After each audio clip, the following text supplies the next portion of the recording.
හයි වන්දුවේ පුතේ උසස් පෙළ ජෛව පද්ධති තාක්ෂණ වේදයේ 12 වෙනි ශ්‍රේණියේ නවවන ඒකකයත් එක්කයි ආදරණීය දුවේ පුතේ ඔබ සම්බන්ධලා ඉන්නේ. මේ වුණට අපි නවවන ඒකකයට අදාළව දුවේ පුතේ කොටස් 8ක් සාකච්ඡා කරලා අවසන් කරලා තියෙන්නේ. ඔබ දන්නවා නවවන ඒකකයට අදාළ කොටස් 10ක් තියෙනවා පුතේ. එක කොටස දෙක කොටස තුන කොටස ආදී වශයෙන්. ඉතින් දුවල පුතාලත් එක්ක මේ වෙනකොට නවවන ඒකකයේ කොටස් 8ක් සම්පූර්ණයෙන්ම සාකච්ඡා කරලා අවසන් දුවේ පුතේ සිද්ධාන්ත කොටස් අපි අද බලාපොරොත්තු වෙන ආදරණීය දුවල පුතාලත් එක්ක නවවන ඒකකයේ නවවන කොටසත් එක්කයි දුවේ පුතේ අපි අද සම්බන්ධ වෙන්න බලාපොරොත්තු වෙන්නේ. විශේෂයෙන්ම අපි මේ යටතේ කතා කරන්න බලාපොරොත්තු වෙන පුතේ මේ ආහාර හා සම්බන්ධ තත්ත්ව කළමනාකරණ පද්ධති ගැනයි දුවේ පුතේ කතා කරන්න යන්නේ.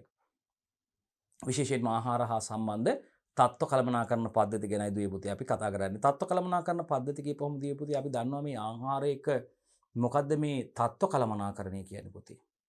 අපි කියනවා ක්වොලිටි මැනේජ්මන්ට් එක. ඒතර අපි විශේෂයෙන්ම යම්කිසි ආහාරයක් පුතේ මේ ආහාරවල අමුද්‍රව්‍යයේ සිට මේ ආහාර අවසන් නිෂ්පාදනයේ දක්වා පාරිභෝගිකයා අතට පත්වන අවස්ථාව දක්වාම පුතේ අපි දන්නවා මේ ආහාරයට විවිධ ද්‍රව්‍ය එකතු වීම නිසා පුතේ ආහාරයේ ගුණාත්මක භාවයට හානි වෙන්න පුළුවන් පුතේ. භෞතික, රසායනික සහ ජෛවීය සාධක හේතු කොටගෙන පුතේ ආහාරයට විවිධ ආපදා උපද්‍රව සිදු වෙන්න පුළුවන්. විශේෂයෙන්ම ගොවි බිමේ සිටම අපි දන්නවා බොහෝමයක් ආහාර නිෂ්පාදනය සඳහා එළවලු පළතුරු ධාන්‍ය වර්ග යොදා ගන්නවා දුවේ පුතේ. එතකොට මේවා මේ ගොවි බිමේ ඉඳලම මේ ගොවි බිමේ සිට කර්මාන්තශාලාව දක්වාත් එතෙන් සිට මේ පාරිභෝගිකයා අතට පත්වන අවස්ථාව දක්වාම රයිට් විශේෂයෙන්ම මේ සකස් කිරීමේ කටයුතු සඳහා ආහාර සැකසුම් සඳහා මේවායේ අමුද්‍රව්‍ය වගා බිමේ ඉඳන් වගා ශේෂ්ත්‍රයේ ඉඳන් පුතේ කර්මාන්තශාලාවට ගෙනල්ලා කර්මාන්තශාලාව තුළ මේ අමුද්‍රව්‍ය පුතේ යන්ත්‍ර සූත්‍ර තුළ ඒ වගේම නේද සේවකයන් මේ කටයුතු සිදු කරන්නේ සේවකයන් මගින් මේ කටයුතු සිදු වෙනවා. ඒ වගේම මේ අමුද්‍රව්‍ය නිෂ්පාදන කටයුතු වලට යොදලා යන්ත්‍ර සූත්‍ර තුළ ඊට පස්සේ ඒවා පුතේ ඇසුරුම් කරණයට ලක් වෙනවා. ඊට පස්සේ මේවා ෆයිනල් ප්‍රොඩක්ට් ස්ටෝරේජ් එකට යනවා. අවසානයේ මේවා අපනයනයේ හෝ දේශීය වෙළඳපොළ දක්වා රැගෙන යනතුරු පුතේ මේවා ප්‍රශස්ත තත්ත්වයට ගබඩා කරලා තියෙන ස්ටෝරේජ් කරනවා. මෙන්න මේ අවස්ථාවන් දක්වා ඕනෑම අවස්ථාවකදී දුවේ පුතේ මේ ප්‍රවාහනය දක්වා මේ වගේම වෙළඳපොළේදී පවා මේවා නේද පුතේ පාරිභෝගිකයා අතර පත්වන තුරුම මේවාට විවිධ අපද්‍රව්‍ය එකතු වීමට තියෙන අවස්ථාවන් පුතේ අපිට විශේෂයෙන් සැලකිලිමත් වෙන්න වෙනවා. ඉතින් මේ ගොවිපළේ සිට කර්මාන්තශාලාව දක්වාත් කර්මාන්තශාලාව තුළ යන්ත්‍ර සූත්‍ර තුළ අපි කියනවා රිසීවින් එකේදී මේ අමුද්‍රව්‍ය ඇතුළු කරගන්නා ස්ථානයේ ප්‍රොසෙසින් ඒරියා එකේදී පැකින් ඒරියා එකේදී ෆයිනල් ප්‍රොඩක්ට් ස්ටෝරේජ් එකේ ස්ටෝර්ස් වලදී මෙන්න මේ ආහාර සඳහා පුතේ මේ සකසන ලද ආහාර සඳහා මේ අමුද්‍රව්‍ය සඳහා විවිධ ආගන්තුක ද්‍රව්‍ය එකතු වීම පුතේ ඒ වගේම මේ අපි කියනවා අපමිශ්‍රණය වීම සිද්ධ වෙන්න පුළුවන් පුතේ. මෙන්න මේ කටයුතු මනා කළමනාකරණයකින් යුක්ත ආහාරයට සිදු වෙන්න පුළුවන් භෞතික, ජෛවීය හා රසායනික ආපදා හඳුනාගෙන ඒවා අවම කරමින් පුතේ ඒවා සිදු නොවන ආකාරයට ගුණාත්මක තත්ත්ව යටතේ ආහාර නිෂ්පාදනයක් සිදු වෙනවා කියන එක සිදු කිරීම සම්බන්ධයෙන් පුතේ විශේෂයෙන්ම මේ සඳහා ආහාර නිෂ්පාදන සමාගම් වල විශේෂයෙන්ම ආහාර අපනයනය සඳහා ආහාර සැකසුම් නිෂ්පාදනය කරන්න වෙන්න පුළුවන්. දේශීය වෙළඳපොළ සඳහා නිෂ්පාදන ඉදිරිපත් කරන්න වෙන්න පුළුවන් පුතේ. අවසානයේදී පාරිභෝගිකයාට ප්‍රමාණාත්මකව සහ ගුණාත්මකව උසස් ආහාරයක් පුතේ. සෞඛ්‍ය ආරක්ෂිත ආහාරයක්. පාරිභෝගිකයාගේ සෞඛ්‍ය ආරක්ෂිතභාවය තහවුරු වන අන්දමේ උසස් තත්ත්වයේ ගුණාත්මක නිෂ්පාදනයක් ලබා දීම සඳහා පුතේ මේ තත්ත්ව කළමනාකරණ පද්ධති වැදගත් වෙනවා. විශේෂයෙන්ම මේ තත්ත්ව කළමනාකරණ පද්ධති ගැන කතා කරනකොට පුතේ අපි දන්නවා විශේෂයෙන්ම අපි කතා කරා වගේ ගොවිපළේ සිට අපි වෙළඳපොළ දක්වාම නේද පුතේ අපි කියනවා වෙළඳපොළ සඳහා අපි අපනයන්නේ නම් ගොවිපළේ සිට එයාපෝට් එක දක්වාම නැත්නම් ගොවිපළේ සිට කර්මාන්තශාලාව දක්වා මේ කටයුතු පුතේ මනා කළමනාකාරීත්වයකින් යුතුව මනා පාලනයකින් යුතුව සිදු කරනවා නම් පුතේ විශේෂයෙන්ම අපි දන්නවා සමහර අවස්ථාවලදී දැන් යම්කිසි භෝගයක් වගා කරලා අපි කියමු පළතුරු භෝගයක් අපි අපනයනය සඳහා සකස් කරනවා නැත්නම් අපි දන්නවා මිශ්‍ර පළතුරු එකතු කරලා අපි මගින් කෝඩියල් එකක් හදනවා නැත්නම් ජෑම් නිෂ්පාදනයක් සෝස් නිෂ්පාදනයක් වෙන්න පුළුවන් පුතේ. ඉතින් මේ සඳහා අපි දන්නවා මුලින්ම වගා ශේෂ්ත්‍රයක් තෝරා ගැනීම පවා වැදගත් වෙනවා පුතේ. රයිට් රසායනික දූෂක වලින් දූෂණ නෙවිච්ච පරිසර දූෂණයට ලක් නොවන ස්ථානයක් වෙන්න ඕනේ පුතේ නේද? ඉතින් කලින් ඒ වගා ශේෂ්ත්‍රයේ කලින් වගා කරලා තිබ භෝගය පිළිබඳව සැලකිලිමත් වෙන්න වෙනවා. ඒ ස්ථානයේ දූෂණයකට ලක් වූ ස්ථානයක්ද පුතේ රසායනික කර්මාන්ත ශාලා පිහිටලා තිබෙ ස්ථානයක්ද පස විවිධ රසායනික අපද්‍රව්‍ය වලින් දූෂිත තැනක්ද කියන එක පෙර වගා කළ භෝග වගේම පුතේ මේ භෝග වගා කිරීමට අපි තෝරා ගන්නා ශේෂ්ත්‍රය පිළිබඳව පවා සැලකිලිමත් වෙන්න වෙනවා පුතේ. ඉතින් ඒ හා සමාන අතිශය වැදගත්කමකින් යුත් ඒකයි අපි කිව්වා වගා ශේෂ්ත්‍රය ඉඳන් කර්මාන්ත ශාලාව දක්වාම පුතේ අපිට මේ කටයුතු මනා සැලසුමකින් යුතුව පාලනයකින් යුතුව අධ්‍යයනය කරන ක්‍රමවේදයන් සහිත කළමනාකරණ පද්ධති තියෙනවා පුතේ. විශේෂයෙන්ම ආහාර සෞඛ්‍ය ආරක්ෂිතතාවයේ සම්බන්ධ ආහාර අපනයනය හා සම්බන්ධයෙන් කටයුතු කරනකොට නිෂ්පාදන කටයුතු කරනකොට පුතේ මේ තත්ත්ව කළමනාකරණ පද්ධති අතිශයින්ම වැදගත් වෙනවා දී පුතේ. එතකොට එහෙනම් මතක තියාගන්න මේවා විවිධ ආයතනත් එක්ක මේ තත්ත්ව ලබා දෙන ආයතනත් එක්ක සම්බන්ධ වෙලා පුතේ ආයතන වල පිරිවිතරට අනුව තමයි මේ ප්‍රමිති සහතිකකරණ නැත්නම් ප්‍රමිති කළමනාකරණ කටයුතු සිදු කරන්නේ පුතේ. ඉතින් ඒ ආයතන මගින් ලබා දෙන පිරිවිතරට අනුව නිෂ්පාදන කටයුතු සකස් කර ගන්නවනේ පුතේ. ඒ අමුද්‍රව්‍ය වල ඉඳලා පුතේ අවසන් නිෂ්පාදනය දක්වාම මේ කටයුතු මනා පාලනකින් යුක්තව සිදු වෙන්න ඕනේ. ඒකෙදි පුතේ මේ උපද්‍රව හඳුනා ගැනීමට විශේෂයෙන්ම HACCP වගේ කළමනාකරණ පද්ධතිවලදී මේ උපද්‍රව හඳුනා ගැනීම සඳහා ක්‍රමවේද ඒ වගේම ඒ උපද්‍රව ඇති වෙන්න පුළුවන් අවස්ථාවන් පුතේ ඒවා පාලනය කරගන්න අවස්ථා එක් ආපදා තත්ත්වවලදී තියෙන්න පුළුවන් ඒවායේ සීමා පුතේ පවත්වාගත යුතු තත්ත්වයන් උපරිම සීමාවන් අවම සීමාවන් වගේ දේවල් කොහොමද පුතේ මේ කටයුතු සිදු කරන්නේ. ඒ වගේම උසස් තත්ත්ව කළමනාකරණ පද්ධති ක්‍රියාත්මක වීමට පෙර ඉඳන් පෙර අවශ්‍ය වැඩපිළිවෙල් විදිහට ආයතනවල ආහාර නිෂ්පාදන කර්මාන්තශාලාවල පවත්වාගත යුතු අනුගමනය කළ යුතු ප්‍රමිති තියෙනවා පුතේ. විශේෂයෙන්ම GAP GAP එක යහ කෘෂිකාර්මික පිළිවෙත් good agricultural practice නැත්නම් යහ කෘෂිකාර්මික පිළිවෙත් කියලා කියනවා අපි.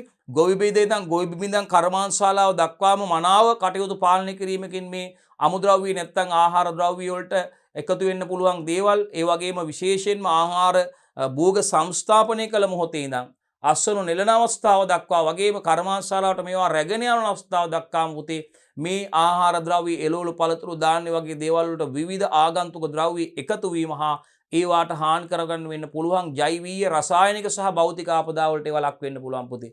අන්නේ අවස්ථා අවම කරගනිමින් මේ කටයුතු සිදු කරලා ප්‍රමාණාත්මකව සහ ගුණාත්මක ඉහළ අස්වනු ලබා ගනිමින් කටයුතු කරන්න පුළුවන් කළමනාකරණ පද්ධතියක් විදිහට අපිට GAP GAP එක හඳුන්වන්න පුළුවන් පුතේ යහ කෘෂිකාර්මික පිළිවෙත්. ඉතින් විශේෂයෙන්ම පසේ ව්‍යුහය පවා සලකා බලනවා පුතේ.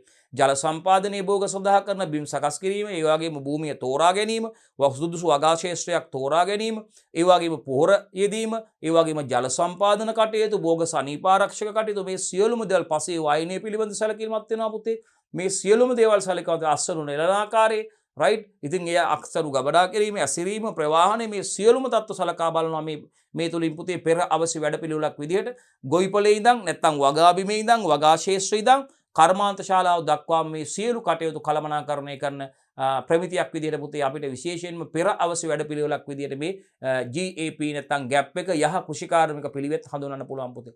ඒ වගේම අපි දන්නවා යහ සෞඛ්‍ය ආරක්ෂිත පිළිවෙත් පුතේ ආහාර නිෂ්පාදනය කරන ආයතනයක් තුල පුතේ මනා සෞඛ්‍ය ආරක්ෂිත පිළිවෙත් අනුගමනය කරමින් පුතේ විශේෂයෙන්ම ආහාර නිෂ්පාදනයට ඍජුව දායක වන නිෂ්පාදනය තුල කටයුතු සිදු කරන සේවකයන් සඳහා පුතේ අපි දන්නවා වාර්ෂිකව මේ සේවකයන්ගේ වෛද්‍ය පරීක්ෂණයට සියලුම සේවකයන් පුතේ බඳුන් කරන්න ඕනේ. ඉතින් ඒ වගේම කර්මාශාලාවට පිටතින් පැමිණෙන පුද්ගලයන් පිළිබඳ විමසිලිමත් වෙන බාහිරින් පැමිණෙන පුද්ගලයන් හැකි පමණ සීමා කරන්න ඕනේ පුතේ. හදිස්සියේ බයස්ලා හරි කවුරු එනවා නම් ඒගොල්ලන්ට වෙනම පුතේ ඇප්ලිකේෂන් එකක් දීලා ඒගොල්ලෝ තුල අපි යම් ඒ කට්ටිය ඇතුල් කරගන්න කලින් පුතේ ඒගොල්ලෝගේ සෞඛ්‍ය තත්ත්වය පිළිබඳ ඒ පිළිබඳව විමසා බැලීමක් සිදු කරනවා පුතේ. කලින් යම්කිසි රෝගී තත්ත්වයෙන් පෙළෙන කෙනෙක්ද නැත්නම් මේ අපි දන්නවා අතිසාරය වෙන රෝගී තත්ත්වයක් බෝවන රෝග තත්ත්වයෙන් පෙළෙන කෙනෙක්ද සල්ලි කර්ම වලට භාජනය වෙන කෙනෙක්ද තුවාල වගේ තියෙන කෙනෙක්ද නේද පුතේ. අපි දන්නවා ශ්‍රාවයන් වයස්වන තත්ත්වයන් තියෙනවද නේද පුතේ. රෝගී තත්ත්වයකට පාත්‍ර වෙලා තියෙන බෝවන රෝගී තත්ත්වයකට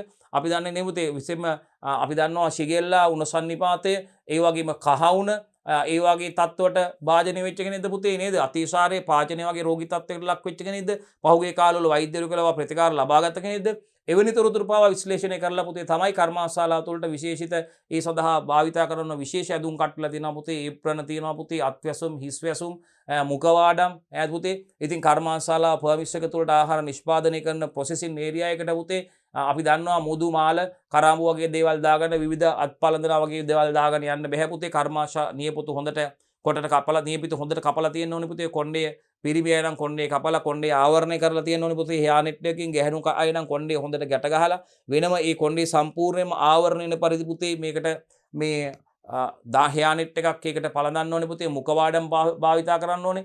දෑත් හොඳින් පිරිසුදු කරලා තෙත මාත්තු වෙන විදිහට කරගෙන යන්න ඕනේ. වැසිකිලි ගියා නම් ඉතා හොඳින් සබන් දාලා අත් සෝදන්න ඕනේ පුතේ. ඉතින් මෙන්න මේ දේවල් ගැන හයිජිනික් ප්‍රැක්ටිස් ටික තියෙනවා පුතේ. යහ සෞඛ්‍ය ආරක්ෂිත පිළිවෙත් අනුගමනය කරන්න ඕනේ. කිසිම හේතුවකින් ආහාර නිෂ්පාදනයේ සිදුවන නිෂ්පාදනාගාරය තුල පුතේ ප්‍රොසෙසින් ඒරියා එක තුල විවිධ ආහාර වර්ග අනුභව කිරීම නේද පුතේ. බුලත් පිට කෑම, මත්ද්‍රව්‍ය, මත්පැන් පානය කිරීම, ඒ ස්ථානවල කෙල ගැසීම වගේ දේවල් වලින් වැළකෙන්න ඕනේ පුතේ. ඉතින් ආහාර ගැනීම විවිධ ආහාර වර්ග අනුභව කිරීමෙන් වැළකෙන්න ඕනේ මේ තුල. ඉතින් මනා සෞඛ්‍ය ආරක්ෂිත පිළිවෙත් good hygienic practice අනුගමනය කරන්න ඕනේ. යහ සෞඛ්‍ය ආරක්ෂිත පිළිවෙත් අනුගමනය කරන්න ඕනේ පුතේ. ඉතින් ඒ දේවලුත් විශේෂයෙන් කියන්න ඕනේ. ඒ වගේම GMP එක good manufacturing practice යහ නිෂ්පාදන පිළිවෙත් ගත්තාම පුතේ කර්මාශාලාව තුල මේ ආහාර ක්‍රියා නිෂ්පාදන ක්‍රියාවලිය යන්ත්‍ර සූත්‍රවල සිට පුතේ මේ ඒ වගේම පිරිසුදු කිරීම කටයුතු ක්‍රමානුකූලව පුතේ ඒ පිරිසුදු කිරීමේ කටයුතු යම් කිසි ක්‍රමවේදයකට අනුව සිදු කරන්න ඕනේ පුතේ. ප්‍රෝග්‍රෑම් එකකට අනුව පිරිසුදු කිරීමේ කටයුතු සිදු කරන්න ඕනේ පුතේ. විශේෂයෙන්ම මෙහිදී භාවිතා වන මේස වගේ දේවල් මල පිහි වගේ දේවල් පුතේ මල නොකරන වාහනේ වලින් සකස් කරලා තියෙන්න ඕනේ. බිත්ති සුමටව පිරිසුදු කිරීම පහසු විදිහට සීලින් පුතේ පහසු easy to clean පිරිසුදු කිරීමට පහසු විදිහට සීලින් බිත්ති ඒ සකස් කරලා තියෙන්න ඕනේ පුතේ. පෘෂ්ඨ පහසුවෙන් පිරිසුදු කරන්න පොළවත් ඒ ආකාරයට සුමටව පුතේ පහසුවෙන් පොළවත් මේ පහසුවෙන් පිරිසුදු කරන්න පුළුවන් ආකාරයේ දේවල් නිෂ්පාදනය කරන්න තියෙන්න ඕනේ. කිසිම ආකාරයක wood වර්ග ලී වර්ග වලින් මේ නිෂ්පාදනය සිදු කරලා තියෙන්න බෑ පුතේ. මොකද ඒවා ඉක්මනින් දි รา පත් වීම නිසා ඒ වගේ ශුද්ධ ජීවී ආසාදනය වෙන්න පුළුවන් ලී වගේ දේවල් තියෙනවා නම් මල නොකන වාහනේ වලින් තමයි පුතේ මේ ආහාර නිෂ්පාදනාගාරයක් ඇතුළේ තියෙන මේස ඒවා සකස් කරලා තියෙන්න ඕනේ පුතේ. ඒ වගේ මිතාම පිරිසුදු තත්ත්වය ඒවා පවත්වා ගන්න ඕනේ. රයිට් ඒවත් විශේෂයෙන්ම සකස් කරන ආකාරයත් පුතේ කර්මාශාලාව තුළ මේ නිෂ්පාදනාගාර තුළ යන්ත්‍ර සූත්‍ර පිරිසුදු කරන ආකාරය පුතේ ඒ පිරිසුදු කිරීමේ කටයුතු සඳහා වෙනම ප්‍රෝග්‍රෑම් එකක් තියෙන්න ඕනේ පුතේ. සකස් කරන ලද ක්‍රියාදාමයක් තියෙන්න ඕනේ පුතේ. ඒ පිරිසුදු කිරීම සිදු කරන ආකාරය කර්මාශාලාව තුළ ප්‍රොසෙසින් එකක් නිෂ්පාදන කටයුත්තක් සිදු කරන්න පෙර පිරිසුදු කරන්න ඕනේ පුතේ. සෑම නිෂ්පාදන ක්‍රියාවලියකටම පසුව පිරිසුදු කරන්න ඕනේ පුතේ. ඒ ආකාරයට මේක ප්‍රෝග්‍රෑම් එකකින් සකස් කරන ලද වැඩසටහනක් තියෙන්න ඕනේ මේ පිරිසුදු කිරීමේ කටයුතු සඳහා නිෂ්පාදනාගාරය තුළ.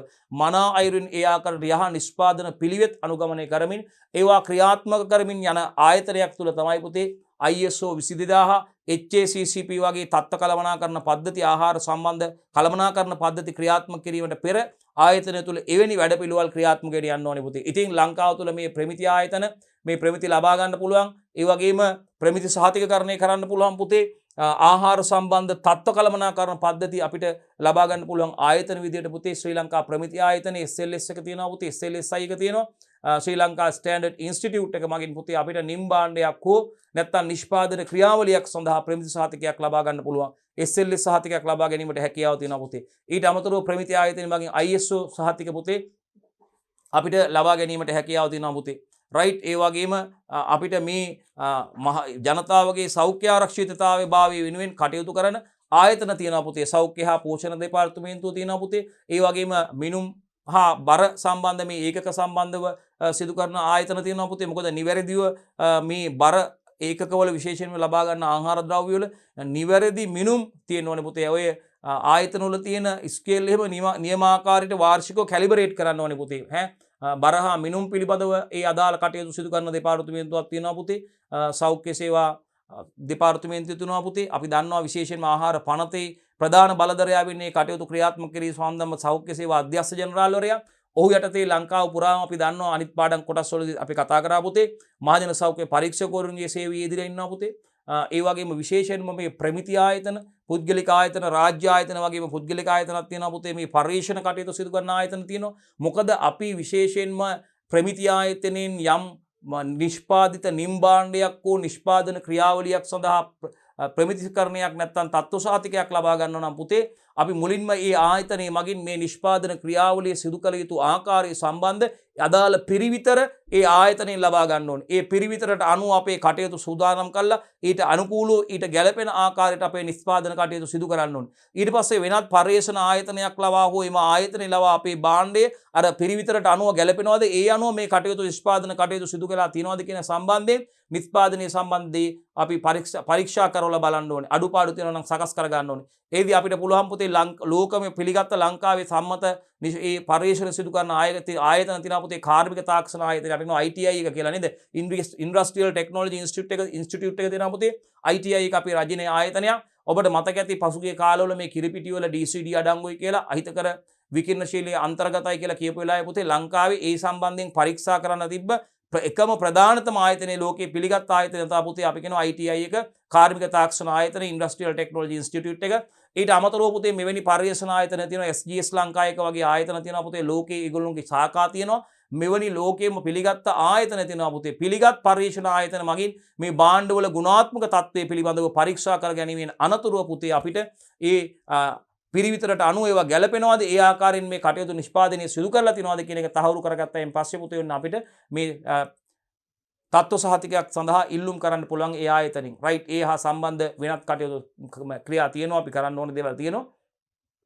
සාමාන්‍ය ප්‍රමිති ආයතනයේ වාර්ෂික ආදායම 0.05ක ප්‍රමාණයක් අපි ලබා දෙන්න ඕනේ පුතේ ගෙවන්න ඕනේ. වාර්ෂිකව ප්‍රමිති ආයතනයේ මගින් මේ කටයුතු නිවැරදිව ඒ ප්‍රමිති ආයතනයේ විසින් සපයන ලද පිරිවිතරට අනුව සිදු වෙනවද කියන එක සම්බන්ධයෙන් ඒගොල්ලෝ වාර්ෂිකව මේ ඇවිල්ලා බලලා ඔඩිට් එකක් අපි කියන මේ විගණනයක් සිදු කරනවා පුතේ. නිවැරදි ආකාරයට සිදුලාද කියලා බලනවා. එහෙම අඩුපාඩු තියෙනවා නම් අඩුපාඩු සකස් කර ගන්න ඕනේ root cause analysis හරහා. ඒ කියන්නේ මේවට හේතු වෙච්ච සාධක යම්කිසි ක්‍රියාදාමයක් බිඳ වැටලා තියෙනවා නම් යම්කිසි ඒ පිරිවිතර තුල තියෙන කටයුත්තක් නිසියාකාරව සිදු වෙන්නේ නැත්නම් උදාහරණයක් විදියට අපි වතුර සාම්පල් එකක් කර්මාශාලාවේ ආහාර නිෂ්පාදනය සඳහා ගන්න ජල නියදිවල යම්කිසි අහිතකර රසායනික ද්‍රව්‍යයක් හෝ දෙයක් අන්තර්ගත වෙලා තිබුණොත් මේ වෝටර් කෙමිකල් ටෙස්ට් එකකදී එහෙම ඒක වෙන්න හේතුව මොකද කියලා ඒකට මුල් වෙච්ච root cause analysis එකක් කරන්න මොකද්ද මූල බීජුනේ ඇයි මේ ටැංකියෙන් ලබා ගන්න වතුර කියන්නේ විශේෂයෙන්ම අපි හිතකම බොහෝ විට ටියුබ් වෙල් එකකින් තමයි මේ කර්මාශාලා වලට ඩීප් ටියුබ් වෙල් එකකින් ලබා ගන්න ජලය මාගින් තමයි මේ නිෂ්පාදන කටයුතු ජලය පිරිපහදු කරලා ලබා ගන්න. ජලය පිරිපහදු කරනවා අනිවාර්යයෙන්ම විශේෂයෙන්ම මේකෙදී කාබන් පෙල්ට් එකක් UV පෙල්ට් එකක් කරහා යනවා. අවසානයේ ක්ලෝරිනේටඩ් වෝටර් තමයි මේ ආහාර නිෂ්පාදන කටයුතු සඳහා යොදාගන්නේ. ප්‍රශස්ත ප්‍රමාණයට ක්ලෝරින් අන්තර්ගත වෙනවා. යම්කිසි හේතුවක් නිසා මේ අපි කියමු ජලයේ යම් පැරාමීටරයක් නැත්නම් අපි දන්නවා පැරාමීටර්ස් 56කට පමණ රසායනික ද්‍රව්‍ය මූල ද්‍රව්‍ය 56කට පමණ කෙමිකල් වෝටර් කෙමිකල් ටෙස්ට් එක කරනවා දරුවනේ. අපි හිතමු බැරි වෙලාවත් මැංගනීස් ප්‍රමාණය වැඩි වෙලා තිබුණා කියලා. එහෙනම් මොකද අපි බලනවා මේකට හේතුව මොකද්ද මුල් වෙච්ච හේතුව මොකද්ද මේක නිවැරදි කූලව මේ ටැංකි පිරිසුදු කිරීම නොකිරීමද කියලා එක අපි සම්බන්ධයෙන් කියනවා. එහෙනම් මොකද්ද ඒකට හේතු මූල බීජය උනේ ඇයි එහෙම උනේ ඒ සඳහා හේතු සාධක වෙච්ච කරුණු. එහෙනම් ඒක අපි නිවැරදි කරගන්න මොනවද අනුගමනය කරන පියවර ඒ පියවර අනුගමනය කරගෙන නිවැරදි කර ගැනීම සිදු කරගන්න ආකාරය පැහැදිලිව සඳහන් කරන්න ඕනේ පුතේ. ඒ අනුව අඩුපාඩු තියෙනවා නම් සකස් කරගත්තට පස්සේ නිවැරදි කරලා නැවත සාම්පල් එකක් යවලා දැන් මේ තත්ත්වය තියෙනවා කියලා කියවට පස්සේ අන්න ඒගොල්ලෝගෙන් අපිට මේ සහතිකයක් සඳහා නැත්නම් තත්ත්ව සහතිකයක් ප්‍රමිති සහතිකයක් සඳහා අපිට ඉල්ලුම් කරන්න පුළුවන්. ඒ අනුව අපිට SLS නම් SLS ඒ ආදී ගන්න පුළුවන්. රයිට්. ඉතින් එකක් විතරයි අපි කිව්වේ. අපි බලමු ඉදිරියට මේක සරල හැඳුන්වීමක් දී පුතේ කිව්වේ. අපි දන්නවා ආහාරයක ගත්තහම ආහාරයක් පාරිභෝගිකයාට පිළිගත හැකි අන්දමින් මේ ආහාරයේ ගුණාත්මක ලක්ෂණ විශේෂයෙන්ම පුතේ මේ ආහාරයේ ඉන්ද්‍රිය ගෝචරතා ලක්ෂණ අපි දන්නවා මොනවද පුතේ ආහාරයක ඉන්ද්‍රිය ගෝචරතා ලක්ෂණ ආහාරයක පෙනුම ආහාරයක රසය ආහාරයක සුවඳ ආහාරයක වයින ඒ වගේම ආහාරයක අන්තර්ගත අඩංගු වෙච්ච වුණ පෝෂණ සංඝටක ඒ නිසි ආකාරයෙන් ආහාරයක පවත්වා ගැනීම තමයි පුතේ ආහාරයක තත්ත්වය කියලා කියන්නේ. ඉතින් තත්ත්වයෙන් උසස් ආහාරයක් පාරිභෝගිකයාට ලබා ගැනීම පිණිස ඒ වගේම පාරිභෝගිකයා තුළ මේ ආහාරය සෞඛ්‍ය ආරක්ෂිත ආහාරයක් බවට විශේෂයෙන්ම පාරිභෝගිකයාට ඒත්තු ගැනීම සඳහා පාරිභෝගිකයාට ඒ ආහාරය මිලදී ගැනීම සඳහා සෞඛ්‍ය ආරක්ෂිත ආහාරයක් මිලදී ගැනීම සඳහා මේ ප්‍රමිති වැදගත් වෙනවා පුතේ. විශේෂයෙන්ම ආහාර සම්බන්ධ තත්ත්ව කළමනාකරණ පද්ධති වැදගත් වෙනවා පුතේ. ගුණාත්මක ඒ වගේම ප්‍රමාණාත්මකව ඉහළ වගේම ගුණාත්මකව සහ සෞඛ්‍ය ආරක්ෂිත ආහාරයක් පාරිභෝගිකගේ සෞඛ්‍යයට හිතකර ආහාරයක් ලබා ගැනීමේදී විශේෂයෙන්ම පුතේ මේ ආහාර සම්බන්ධ තත්ත්ව කළමනාකරණ පද්ධති වැදගත් වෙනවා දේශීය වශයෙන් වගේම අපි ආහාර අපනයනය හා සම්බන්ධ කටයුතු වලදී අනිවාර්යෙන් පුතේ මේ තත්ත්ව කළමනාකරණ පද්ධති ආහාර නිෂ්පාදන ආයතනයක් තුළ ක්‍රියාත්මක වීම අතිශයින්ම වැදගත් වෙනවා පුතේ. ඉතින් ආහාර ජාත්‍යන්තර වශයෙන් පිළිගත් ප්‍රවිධ විදිහට අපිට මේ HACCP කළමනාකරණ පද්ධතිය වගේ හඳුන්වා දෙන්න පුළුවන් පුතේ. 1960 වසරේ පමණ මුලින්ම මේ HACCP කළමනාකරණ පද්ධතිය පුතේ අපි දන්නවා ඇමරිකාවේ නාසා ආයතනයේ ගගනගාමීන්ගේ ආහාර පරීක්ෂා කිරීම සඳහා ආහාර වල ගුණාත්මකභාවය සම්බන්ධයෙන් ආහාර නිෂ්පාදනයේදී සිදු කරන කටයුතු සම්බන්ධයෙන් ගුණාත්මක ආහාර නිෂ්පාදනයක් සඳහා ගගනගාමීන්ට ලබා දෙන. එහිදී ඒ සඳහා තමයි මේ HACCP කළමනාකරණ පද්ධතිය මුලින්ම ආරම්භ වුණේ පුතේ 1960 දශකයේ පමණ 60 වගේ කාලයේදී පටන් ගත්තේ පුතේ ඇමරිකාවේ නාසා ආයතනයේ මේ අභ්‍යවකාශ ගගනගාමීන්ට ආහාර සකස් කිරීමේ කටයුතු වල ගුණාත්මකභාවය පරීක්ෂා කිරීම සඳහා ගුණාත්මක ආහාර නිෂ්පාදනයක් ලබා දීම සඳහා තමයි මුලින්ම මේ HACCP කළමනාකරණ පද්ධතිය ආරම්භ වුණේ පුතේ. ඉතින් අද වෙනකොට මේක මුළු ලෝකෙම පිළිගත්ත ජාත්‍යන්තර ආහාර තත්ත්ව කළමනාකරණ පද්ධතියක් ප්‍රමිති පද්ධතියක් බවට පත් වෙලා තියෙනවා පුතේ. ඉතින් විශේෂයෙන්ම අපේ රටෙන් ආහාර අපනයනය කිරීමේදී වගේම දේශීය වෙළඳපොළ තුළ ආහාර නිෂ්පාදන කටයුතු සඳහා මේ HACCP කළමනාකරණ පද්ධතිය අනුගමනය කරන්න පුළුවන් ලබා ගන්න පුළුවන් පුතේ. ඉතින් අපි මේ තත්ත්ව කළමනාකරණ පද්ධතිය ගැන කතා කරද්දී වෙන වෙනම විස්තරාත්මකව බලාපොරොත්තු වෙනවා දුවේ පුතේ සම්බන්ධයෙන් ආදරණීය දුවලා පුතාලත් එක්ක කතා කරන්න. හොඳයි දුවේ පුතේ අපි ඉදිරියට යමු.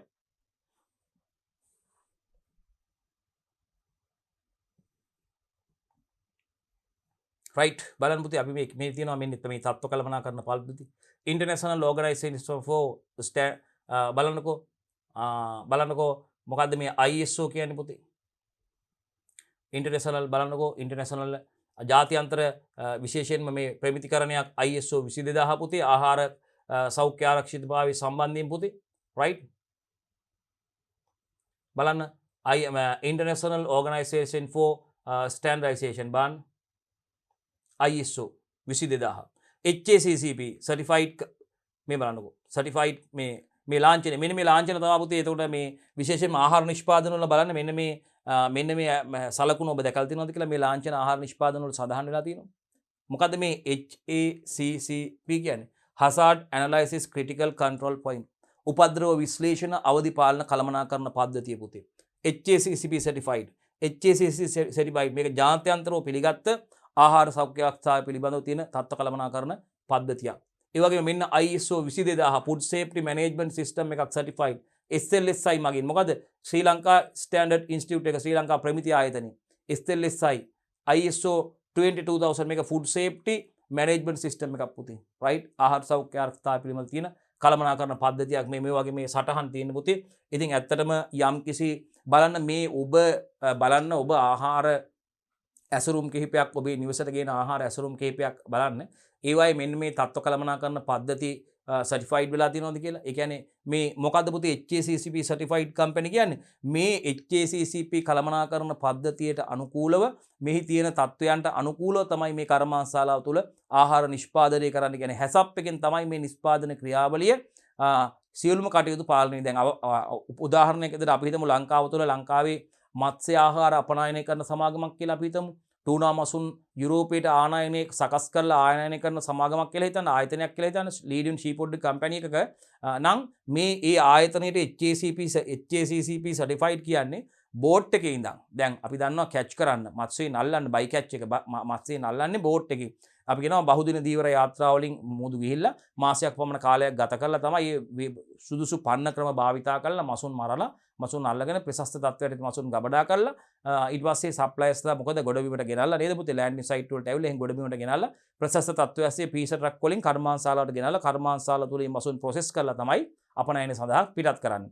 ඉතින් එතකොට මේ HACCP කළමනාකරණ පද්ධතිය ක්‍රියාත්මක වෙනවා නම් පුතේ HACCP සර්ටිෆයිඩ් කම්පැනි එකක් නම් මතක තියාගන්න බෝට් එකේ ඉඳන් එයාපෝට් එකට යනකම් මේ ක්‍රියාවලිය පාලනය වෙන්නේ මේ HACCP කළමනාකරණ පද්ධතියෙන්. බෝට් එකේ ඉඳන් ප්‍රවාහනයේ පීසර් ට්‍රක් එකේ එයාපෝට් එක දක්වා ප්‍රවාහනය කරන අවස්ථාව දක්වාම මේ ක්‍රියාවලිය මනාව කළමනාකරණය වෙන්නේ HACCP කළමනාකරණ පද්ධතියෙන්. ඒ කියන්නේ මේ ආහාරයට භෞතිකව විද්‍යාත්මකව රසායන විද්‍යාත්මකව හා ජීව විද්‍යාත්මකව හානිකර ඒජන්ට් එකක් එකතු වෙන්න අවස්ථාවක් නොදී මේ ආහාර සෞඛ්‍ය ආරක්ෂිතතාවයේ ආහාරයේ සුරක්ෂිතතාවයේ සම්බන්ධයෙන් කටයුතු කරනවා. යම් කිසි ආපදාවක් තියෙනවා නම් ඒ ආපදා ඇනලයිස් කරලා හඳුනාගෙන ඒ ආපදා වල මොනවද සීමාවන් පිහිටුලා පුතේ ඒවායේ තියෙන ඕන උපරිම අවම සීමාවන් පවත්වා ගනිමින් ඒ තත්ත්ව පාලනය කළා උපද්‍රව විශ්ලේෂණය කරලා පුතේ ඒ උපද්‍රව පාලනය කරන්න උපද්‍රව බැහැර කරන්න නැත්නම් උපද්‍රව ඉවත් කිරීම සඳහා කටයුතු කරන කළමනාකරණ පද්ධතියක් විදිහට HACCP කළමනාකරණ පද්ධතිය අපිට හඳුන්වන්න පුළුවන්. එහෙනම් අපි කියන්නේ අපි අර උදාහරණයක් විදිහට ගත්ත මත්ස්‍ය ආහාර අපනයනය කරන සමාගමකට නම් බෝට් එකේ ඉඳන් ඒ කියන්නේ මසුන් අල්ලන බෝට් එකේ ඉඳන් බෝට් එකේ සැනිටයිසර් බෝට් එකේ සනීප ආරක්ෂාව පිළිබඳ පව සැලකිලිමත් වෙනවා. මොන වගේද බෝට් එක ක්ලීන් කරලා තියෙන දේවල් බලනවා. හරියට මේවා අයිස් වෙනවද, කොහෙන්ද අයිස් ගේන්නේ, අයිස් කොහෙන්ද මේ බෝට් එකට අයිස් ගන්නේ බෝට් එකේ සැනිටේෂන් කොහොමද බලනවා බෝට් එකේ සැනිටේෂන් සැනිටර් එකත් බලනවා කොහොමද කියලා මොන වගේද බෝට් එක ක්ලීන් කරන්න මොනවද භාවිත කරන රසායනික ද්‍රව්‍ය ඉතින් ඒ සියලුම දේවල් බෝට් ඉන්ෆෙක්ෂන් එකක් පවා කරනවා මේ ඔඩිට් එකේදී හැසප් ඔඩිට් එකකදී HACCP ඔඩිට් එකකදී අපි හිතමුකෝ යම්කිසි මත්ස්‍ය ආහාර අපනයනය කරන කර්මාන්තශාලාවක හැසප් ඔඩිට් එකක් HACCP ඔඩිට් එකක් කරනවා විගණනයකදී පුතේ බෝට් ඉන්ෆෙක්ෂන් එකක් පවා බලනවා ඒ කර්මාන්තශාලාවට මසුන් රැගෙන එන අල්ලන බෝට්ටු මසුන් අල්ලන බෝට්ටු තියෙනවනේ අන්නේ බෝට් ඉන්ෆෙක්ෂන් එකක් පවා කරනවා ඒවට කොහෙන්ද හොඳ ගුණාත්මක තත්ත්වයේ අයිස්ද ගන්න කොහොමද ඒවා ක්ලීන් කරන්නේ ප්‍රශස්ත තත්ත්වයට තේ මස්යෙන් මේ අයිස් වෙනවද ඒ කරන ආකාරය සියලුම දේවල් පිළිබඳව බලන එකයි මම කියේ බෝට් එකේ ඉඳන් මේ ෂිප්මන්ට් එකේ එයාපෝට් එකට යනකම්ම ප්‍රොසෙස් වෙන්නේ HACCP කළමනාකරණ පද්ධතිය. ඉතින් මේකෙදී ටීම් එකක් ඉන්නවා. ඒ ටීම් එකේ HACCP ටීම් ලීඩර් කෙනෙක් ඉන්නවා පුතේ. ඔහු යටතේ තමයි මේ කටයුතු සිදු කරන්නේ. ඉතින් ඒ යටතේ විශේෂයෙන්ම සේවකයෝ සියලුම කර්මාන්තශාලා තුල සේවක කරන පුතේ සියලුම සේවකයන් පුතේ මේ පිළිබඳව දැනුවත් වෙනවා. මන අන්තර් සංනිවේදනයක් තියෙන්න ඕනේ පුතේ මේ ආයතනයක ආයතන ප්‍රධානීන් වගේම ආයතනයක සියලුම සේවක අංශ වලට අදාළ සේවකීන් ඒ වගේම සැපයුම් කරුවන් පුතේ මේ ආයතනයේ විවිධ විශේෂයෙන්ම පැකින් මැටීරියල් අපි කියන අසුරුම් ද්‍රව්‍ය මේ අමුද්‍රව්‍ය සපයන සැපයුම් කරුවන් ඒ වගේම පුතේ මේගොල්ලොන්ගේ තොග වෙළඳාමේ නිරත වෙන කට්ටිය සිල්වර් වෙළඳාමේ නිරත වෙන කට්ටිය අපනයනය හා සම්බන්ධ බයස්ලා මේ සියලු දෙනා මතර මන අන්තර් සම්බන්ධතාවයක් sannivedanayak තිබීම මගින් පුතේ ඒ සියලු දෙනා පිළිබඳව අවබෝධයක් මේ කළමනාකරණ පද්ධති පිළිබඳ මනාව දැන ගැනීම හැම කෙනාම දන්නවා පුතේ ඔක්කොමලා දන්නවා මේක මේ හැසප් එක ක්‍රියාත්මක වෙන්නේ HACCP කළමනාකරණ පද්ධතියට අනුවයි මේකේ නිෂ්පාදන කටයුතු සිදු වෙන්නේ කියන සියලුම දන්නවා එතකොටනේ බයස්ලා දන්නවා අපනයනය කරනවා නම් ඒ වගේම වෙළඳ පොළ තුල වෙළඳ පොළ තුල දන්නවා තොග වෙළඳාමේ නිතර වෙන දන්නවා සිල්වර් වෙළඳාමේ නිතර වෙන දන්නවා සැපයුම් කරුවන් දන්නවා විවිධ අංශ වලින් විවිධ පැති වලින් මේ නිෂ්පාදනය හා සම්බන්ධ කටයුතු කරන පුද්ගලයන් අතර මනා අන්තර් සම්බන්ධතාවයක් හරියට කමියුනිකේෂන් එක තියෙන්න ඕනේ පුතේ ඒ අය තුල මේක හරියට සිදු වුණොත් තමයි මේ තත්ත්ව කළමනාකරණ පද්ධතිය නිවැරදි ආකාරයෙන් අපිට අනුගමනය කළා ගුණාත්මක නිෂ්පාදනයක් පාරිභෝගිකයාට සැපීමට හැකියාව ලැබෙන්නේ. ඉතින් අපි දන්නවා ආහාර නිෂ්පාදනය කරන අවස්ථාවේ ඉඳන් ඒ ආහාර පාරිභෝගිකයා පරිභෝජනය කරන අවස්ථාව දක්වාම මනා තත්ත්වකින් යුතුව ආහාරයේ අපි කියන අර අපිට පිළිගන්න පුළුවන් අපි කියන අර මොනවද ඉන්ද්‍රිය ගෝචරතා ලක්ෂණ වගේම ආහාරයේ පෝෂණ සුරක්ෂිතතාවය කියන එක ආහාරයේ පෝෂණගේ නිශ්‍යාකාරව පවත්වා ගැනීමට පුතේ මේ තත්ත්ව කළමනාකරණ පද්ධති මගින් අවස්ථාව ලැබෙනවා. ඉතින් ඒක ඉතාමත්ම වැදගත් කාරණාවක් විදිහට අපිට හඳුන්වා දෙන්න පුළුවන් කතා කරන්න පුළුවන්. ඉතින් ඒ ආකාරයේ මේ ආහාර ලේබල් ආහාර ඇසුරුම් වල තියෙන ආහාර ඇසුරුම් වල තියෙන මෙන්න මේ ලේබල් මෙන්න මේ සලකුණු ඔබට දැකලා ඇති. නැත්නම් බලන්න අද ඉඳන් හොඳට බලන්න HACCP certified ඒ වගේම මේ ISO 22000 certified මේකත් විශේෂ වැදගත් තත්ත්ව කළමනාකරණ පද්ධතියක්. SLSI කියන්නේ ශ්‍රී ලංකා ප්‍රමිති ආයතනය ශ්‍රී ලංකා ස්ටෑන්ඩඩ් ඉන්ස්ටිටියුට් එකෙන් ISO 22000 food safety management system certified company එකක් කියන එකයි පුතේ මේකෙන් හඳුන්වන්නේ. right වෙන වෙනම අපි මේවා ගැන කතා කරනවා. ඊට පස්සේ මේ තියෙන ISO 22000 මේ තියෙන HACCP එක HACCP H කියන්නේ hazard analysis critical control point CCP කියලා කියනවා. right හරි. එතකොට මේ HACCP එකක්. එතකොට H hazard එකක් කියලා කියන්නේ පුතේ hazard analysis critical control point. hazard එකක් කියන්නේ පුතේ ජීව විද්‍යාත්මකව හරි භෞතික විද්‍යාත්මකව හරි රසායන විද්‍යාත්මකව හරි මිනිසාට හානිදායක වෙන්න පුළුවන් ඒජන්ට් එකක් තමයි පුතේ අපි මේ hazard එකක් නැත්නම් අනුතුරක් කියන්නේ. අපි දන්නවා ජෛවීය ආපදා, භෞතික ආපදා සහ රසායනික ආපදා කියලා අපි කියනවානේ පුතේ. ජෛවීය ආපදා යටතේ පුතේ ශුද්‍රජීවි පරපෝෂිත ආකාර ගැන අපිට කතා කරන්න පුළුවන් පුතේ. නේද පුතේ ව්‍යාධිජනක ශුද්‍රජීවීන් ලෙඩ රෝග ඇති කරන පුළුවන් දිලීර පරපෝෂිත ආකාර ගැන කියන්න පුළුවන් බැක්ටීරියා එහෙම නේද පුතේ. එතකොට ඒ වගේම පුතේ භෞතික ආපදා විදිහට අපිට කියන්න පුළුවන් පුතේ භෞතික ආපදා නිකන් උෂ්ණත්වයේ නිසා පීඩනය වගේ වෙනස්කම් වෙන්න පුළුවන් පුතේ. විවිධ වීදුරු ලෝහ කැබලි යකඩ කැබලි නේද පුතේ මේවා ආහාරයට එකතු වෙන්න පුළුවන් පුතේ. දුහිලි වගේ දේවල් අපද්‍රව්‍ය භෞතිකව එකතු වෙන්න පුළුවන්. බාහිරින් එකතු වෙලා රසායනිකව ගත්තහම පුතේ අපිට විශේෂයෙන්ම මේ පලිබෝධනාශක වර්ග නේද පුතේ. විවිධ රසායනික ආහාර මේ විවිධ ආකලන ද්‍රව්‍ය පුතේ විවිධ විෂ සහිත විවිධ විෂ සහිත මේ අපමිශ්‍රණ එකතු වෙන්න පුළුවන් පුතේ. රසායන අපමිශ්‍රණ රසායනික ද්‍රව්‍ය තියෙනවා පුතේ එකතු කරන දේවල්. ඒ වගේම බැරලෝහ වගේ දේවල් එකතු වෙන පුතේ. රසායනික ද්‍රව්‍ය පුතේ විවිධ මේ භාවිතා කරන දේවල් මේ ආහාරයට එකතු වෙන්න පුළුවන් පුතේ මේ රසායනික ද්‍රව්‍ය. ඒ රසායනික ආපදා සිද්ධ වෙන්න පුළුවන් අන්න ඒ ආකාරයෙන් පුතේ. ඉතින් මෙන්න මේවා ඒ අවස්ථාවන් වලදී ඒ ස්ථානවලදී මේ දේවල් හඳුනාගෙන පුතේ ඒ සඳහා CCPs පවත්වා ගන්නවා. CCP මේ කියන්නේ critical control point මේ immediately පාලනය කරන්න ඕන අවදි සීමා පවත්වා ගන්නවා පුතේ. ආයතන වල සමහර උෂ්ණත්වය වෙන්න පුළුවන් පුතේ. එහෙම නැත්නම් මේ හිස්ටමීන් වගේ දෙයක් වෙන්න පුළුවන් මේ මත්ස්‍යයන්ගේ ශරීරයේ හැදෙන ඒ වගේම උෂ්ණත්වය වගේ දෙයක් වෙන්න පුළුවන් කර්මාන්තශාලාවක නම් පාලනය මෙන්න මේ ස්ථානයේදී රිසීවින් එකේදී මේ අමුද්‍රව්‍ය වල උෂ්ණත්වය මෙන්න මේ තත්ත්වය පවත්වා ගන්න ඕනේ. එහෙම නැත්නම් මේකට හානිදායක වෙන්න පුළුවන් කියලා කියනවා. තියාගන්න ඕන ප්‍රශස්ත උෂ්ණත්ව තත්ත්වය. රයිට්. ඉතින් අපනයනය සඳහා රිසීවින් කර්මාන්තශාලාවක රිසීවින් ඩ්‍රෝ එකෙන් ඇතුළු කරගන්නේ අපි නිතරම කියනවා කර්මාන්තශාලාවක් එක්ක තියෙන C shape එකේ. මේ බලන්න. කර්මාන්තශාලාවක් ගත්තාම මේක C හැඩයක් තියෙන්නේ. එහෙම නැත්නම් C shape තියෙනවා. එහෙම නැත්නම් L shape එකට තියෙනවා. මොකද්ද මෙතන? රයිට්. මේක රිසීවින් එක මේක ඩිස්පැච් එක. ඒ කියන්නේ අමුද්‍රව්‍ය ඇතුළු කරගන්නේ මෙතනින් අවසන් නිෂ්පාදනයේ ඩිස්පැච් වෙන්නේ මෙතනින්. මෙතන අමුද්‍රව්‍ය මෙතන මේ ඩ්‍රෝ එකක් තියෙනවා. රිසීවින් ඩ්‍රෝ එක ගාවටම ට්‍රක් එක ඇවිල්ලා ගැහුවට පස්සේ මෙතෙන්ටම මේ ඇතුළේ ඉන්න කට්ටියට මෙතේ ඇතුළේ ඉඳන් මේ ට්‍රක් එකේ තියෙන අමුද්‍රව්‍ය ගන්න පුළුවන්. ඒ වගේම අවසන් නිෂ්පාදනයේ මේ කර්මාන්තශාලාව ඇතුළේ සිදුවිලා ඩිස්පැච් එකෙන් තමයි මෙතෙන්ට ඇවිල්ලා කන්ටේනර් එක ගහපුවාම පීස ට්‍රක් එකක් හරි මොකද්ද කන්ටේනර් එකක් ගහපුවාම කන්ටේනර් එකට මේ ඇතුළේ ඉඳලා මෙතනින් මේ ඇතුළට මේ කන්ටේනර් එක ඇතුළට බඩු පැටවීම සිදු කරන්න පුළුවන්. දොර ගාවට මේ වින්ඩෝ එක ගාවටම වාහනේ ගහනවා. ඩිස්පැච් තැන ඩිස්පැච් එක. ඉතින් C shape එක මෙතන රිසීවින් එක මෙතන ඩිස්පැච් එක. මෙතන රිසීවින් එක මෙතන ඩිස්පැච් එක. ඒ කියන්නේ ඇයි මේ L shape සහ C shape එකට මේ කර්මාන්තශාලාවන් මේ ආකාරයට හදන්නේ? මේවා අතර කන්ටෙන්ට් මේවා අතර යම් කිසි හුවමාරුවක් වෙලා බලන්න කියලා අමුද්‍රව්‍ය සහ අවසන් නිෂ්පාදන අතර යම් දෙයක් මිශ්‍ර වීමක් සිදු වුණොත් ආහාර වලට හානිදායක කර වෙන්න පුළුවන්. ඒකයි මේ ආකාරයට හදන්නේ. නැත්නම් අමුද්‍රව්‍ය ඇතුළු කරගන්න නැතරින්ම අවසන් නිෂ්පාදනයත් එළියට දෙන්න පුළුවන්. එහෙම නැහැ. මේ බලන්නකො මේ තියෙන රිසීවින් ඩ්‍රෝ එකෙන් තමයි අමුද්‍රව්‍ය එකතු කරන්නේ. ඒවා තුල අපද්‍රව්‍ය තියෙන්න පුළුවන්. ඒවා ඔක්කොම දැන් මාළු ඇතුළු කරගන්න තැනින්ම අවසන් නිෂ්පාදනය යන්නේ නැහැ නේ. අවසන් නිෂ්පාදනය මේ වගේ අපද්‍රව්‍ය අයින් කරලා හිස්ටමින් තියෙනවා බල්ල එහෙම මාළු අයින් කරලා ඉතින් මේ ඇතුලේ තමයි ප්‍රොසෙස් එකේදී තමයි HACCP කළමනාකරණ පද්ධතිය ක්‍රියාත්මක වෙන්නේ.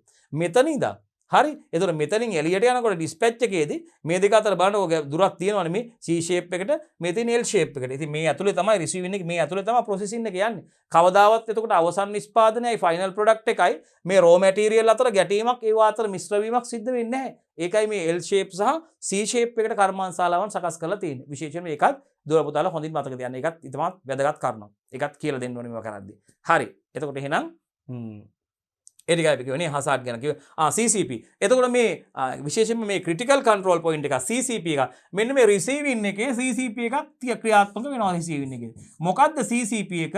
මේ රිසීවින් ඩ්‍රෝ එකෙන් ඇතුළට දෙන මත්ස්‍යයා රිසීවින් ඩ්‍රෝ එක මේ රිසීවින් ඩ්‍රෝ එක මෙතන රිසීවින් ඩ්‍රෝ එකට මෙතන ෆීසර් ට්‍රක් එක ගහලා මෙතන මොන මම විස්තර කියන්නම් මේ ආහාර විශේෂයෙන් මත්ස්‍ය අපනයන කර්මාශාලාවක සිදුවන ක්‍රියාවලිය මෙතනින් දැන් මේ ෆීසර් ට්‍රක් එකක් ගහනවා. ෆීසර් ට්‍රක් එක ගහපුවම ෆීසර් ට්‍රක් එකේ මනාව මේ මත්ස්‍යයන් හොඳින් මේ ෆීස් කරලා තමයි ගේන්න ඕනේ. ඒ කියන්නේ සාමාන්‍ය මුලින්ම අයිස් තට්ටුවක් අපි දැන් ක්‍රේට් වලට දාලා මත්ස්‍යයන් ගේනවා නම් නැත්තම් මත්ස්‍යයන් ෆීසර් ට්‍රක් එකේ අපි කියමුකෝ ටූනා මසුන් ගේනවා කියලා සම්පූර්ණයෙන්ම ෆීසර් ට්‍රක් එකේ අපි කියනවා මේකට අයිස් තට්ටුවක් දාලා මාළු තට්ටුවක් දානවා. සම්පූර්ණ මාළුන්ගේ වරලක්වත් පේන්නේ නැති වෙන්න නැවත මත්ස්‍යයන් වලින් අයිස් තට්ටුවක් දානවා. මාළු තට්ටුවක් අයිස් තට්ටුවක් විදිහට දාලා සම්පූර්ණ මාළු පේන්න බෑ.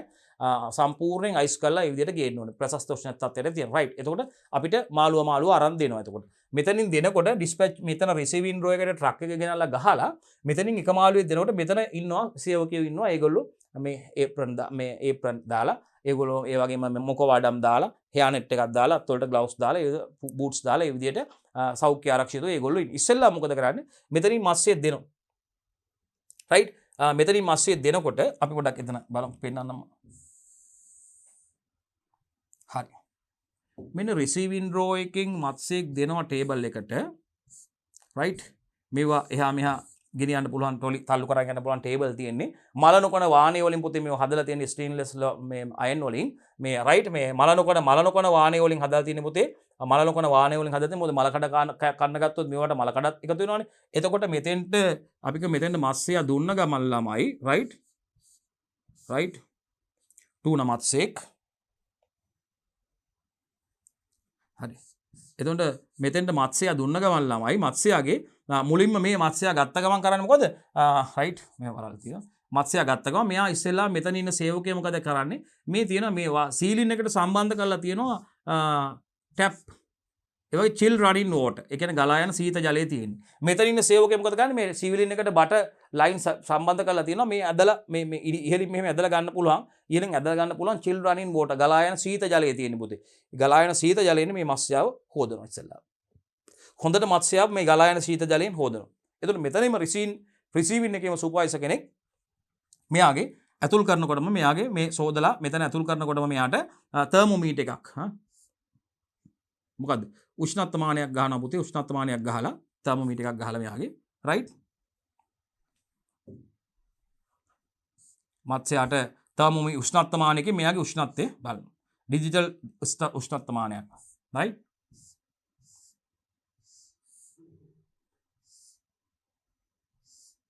එතකොට මෙයාගේ උෂ්ණත්වය මේකේ සටහන් වෙන්න ඕනේ සෙල්සියස් අංශක 4 හෝ 4ට වඩා අඩු වෙන්න ඕනේ. මෙයාගේ උෂ්ණත්වය 4 සෙල්සියස් අංශක 4 හෝ 4ට වඩා අඩු වෙන්න ඕනේ. නේ?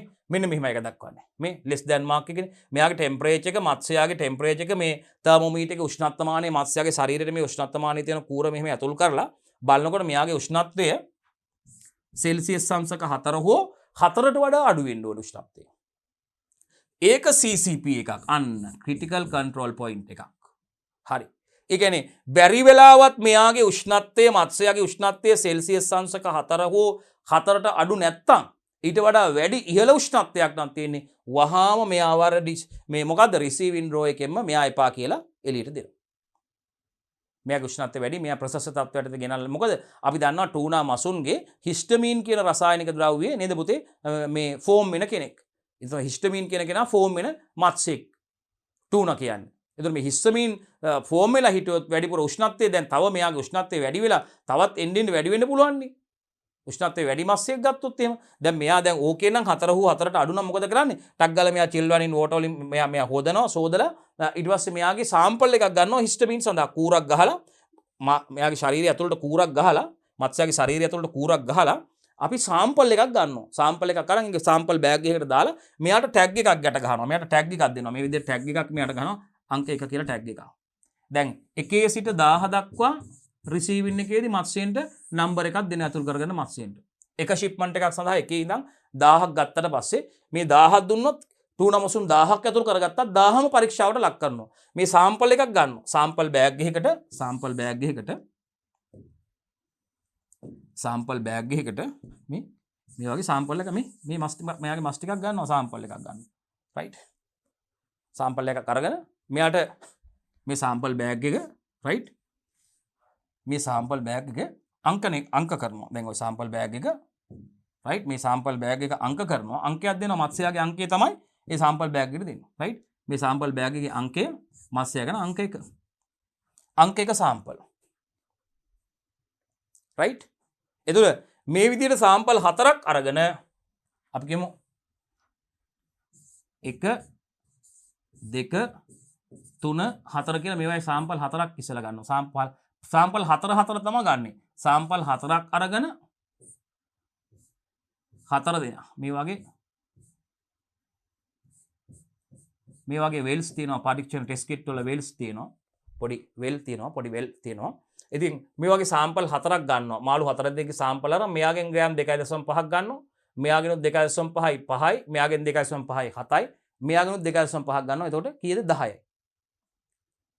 2.5යි 5යි මෙයාගෙන් මේ 7.5යි මෙයාගෙන් 10යි. ග්‍රෑම් 10ක් අරගෙන ඒකට අපි බ්ලෙන්ඩ් කරලා සකස් කරගන්නවා. බ්ලෙන්ඩ් කරලා සකස් කරගෙන පරීක්ෂණ නලියකට දාලා ඒකෙන් 4 දෙනාගෙන්ම අරගෙන බ්ලෙන්ඩ් කරලා ගත්ත සාම්පලේ මේ වෙල් එකකට අපි පිපෙට් එකකින් මයික්‍රෝ පිපෙට් එකකින් මේ වෙල් එකට යම් ප්‍රමාණයක් කරන් දානවා. මේ විදිහට දානවා.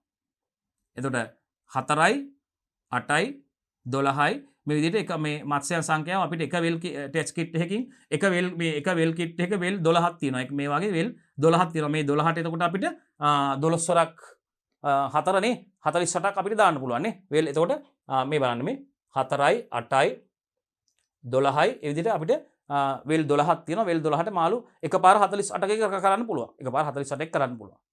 හරිනේ? හරිනේ? 12 වරක් 4 48යිනේ හරිනේ. 4 වරක් 2 හරි 4ක් 4යි 48යි යෝ 48 එකපාර කරන්න පුළුවන්. රයිට් දැන් ওই විදිහට පරීක්ෂණය කරා කියන්නකෝ. ওই විදිහට පරීක්ෂණය කරනවා. හිස්ටමින් සඳහා පරීක්ෂාව කරන්නේ. හිස්ටමින් සඳහා පරීක්ෂාව කරන්න. ওই විදිහට මේ වෙල් ටික අපි සකස් කරලා ඔක රීඩර් එකක් එක ඇතුළට දානවා. ඔක වෙනම ඇලයිසා ටෙස්ට් එකක් තියෙනවා. ඒ සඳහා ටෙස්ට් කිට් එකක් වෙනවා තියෙනවා. අපිට ඒ ගැන ටෙස්ට් ඒ ගැන මම මේ සරලව කියන්නේ අපිට පරීක්ෂණය කරන්න නැති හින්දා සරලව කියන්නේ. ඊට පස්සේ ටෙස්ට් කිට් එක අපි ටෙස්ට් මේ වෙල් සෙට් එක අපි දානවා කෙලිම යම් මැෂින් එකකට. මැෂින් එකෙන් රීඩ් කරපුවාම මේගොල්ලෝගේ හිස්ටමින් නැත්තම් මේක නිල් පාට වෙනවා. හිස්ටමින් නැත්තම් මේගොල්ලෝගේ මේක තද නිල් පාට වෙනවා හිස්ටමින් නැත්තම්. ඒතර 0.0 වගේ තමයි එන්නේ මේගොල්ලෝගේ. බැරි වෙලාවත් එක වෙල් එහෙක හරි හිස්ටමින් තියෙනවා නම් මේක නිල් පාට වෙන්නේ නැහැ නිකන් ලා රෝස පාට වගේ තියෙන්නේ. ලා රෝස පාට, තද රෝස පාට වගේ වෙනවා ගොඩාක් හිස්ටමින් තියෙනවා නම්. ඒතර හිතන්නකො බැරි වෙලා එක වෙල් එකක් හරි ppm 3ට වඩා වැඩි වුණොත් හිස්ටමින් ලෙවල් එක ppm 3ට වඩා වැඩි වුණොත් දැන් මේ එක වෙල් එකක මත්ස්‍යයන් 4 දෙනෙක් නේ දාලා ඉන්නේ. අපි තුමේ පළවෙනි වෙල් එකේ මොනවා කියලා 1 2 3 4 කියන සාම්පල් ගත්ත දාලා තියෙන පළවෙනි වෙල් එකේ මෙන්න මේ වෙල් එකක් මම පොඩ්ඩක් ලොකුට ඇඳලා පෙන්නන්න ලොකු කරලා මෙන්න මේ වෙල් එකේ තමයි 1 2 3 කියන 4 දෙනාගේම මත්ස්‍යයන් ගත්ත හිස්ටමින් චෙක් කරන්න ගත්ත මේ සාම්පලෙන් අපි අරන් තියෙන්නේ. මෙයාගේ අගය 3යි ppm වලට වඩා වැඩි වුණා කියන්නකෝ. part per million 3යි කියන්නකෝ මෙයාගේ. අන්න මෙතන හිස්ටමින් කියන්නේ එහෙනම් ccp එකක්. කියන්නේ මෙයාගේ බැරි වෙලාවත් මේ වෙල් එකේ එක වෙල් එකක මේක රෝස පාට රතු පාට වෙලා තිබිලා. මේක රතු පාට වෙලා තිබ්බොත් එහෙම රෝස පාට නැත්නම් රෝස පාට අපි ගන්නෙ මේක අපි කියමු රතු පාට රෝස පාට වෙලා තියෙනවා කියනවා තද රතු පාට ලා රතු පාට හරි රෝස පාට හරි වගේලා තියෙනවනම් අපි මෙයාගේ ඒතර රීඩ් මැෂින් එකෙන් රීඩින් එක ගත්තට පස්සේ මෙයාගේ ppm 3යි නම් ppm 3 හෝ 3ට වැඩි නම් මොකද කරන්නේ? දැන් මේක ඇතුලේ මාළු 4 දිනකගේ සාම්පල් එකක් නේ තියෙන්නේ. දැන් කොහොමද හරියටම කාගේද මේ වැඩිම හිස්ටමින් ප්‍රමාණයක් තියෙන්නේ කියලා හොයාගන්න අපිට මොකද කරන්න වෙන්නේ? ඊට පස්සේ මෙන්න මේ අර 4 දෙනාගේ සාම්පල් අපි ගත්තානේ. එතකොට මේ 4 දෙනා සඳහා වෙන වෙනම පරීක්ෂා කරලා බලනවා. එතකොට නැවත වෙල් 4ක් අරගෙන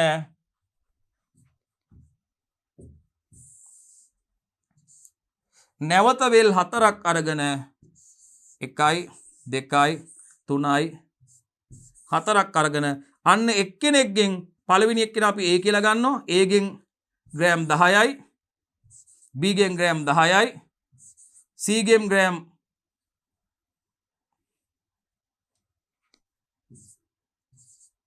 right D ගෙන් 10යි D ගෙනුත් 10ක් ගන්නවා. එතකොට මේ ග්‍රෑම් අරගෙන වෙනම මේ වෙල් එකට අපි දාන්නේ මෙහෙමයි.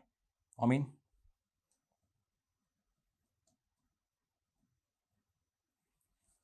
A ගෙන් ග්‍රෑම් 10ක් අරගෙන කැපිටල් A දාමු.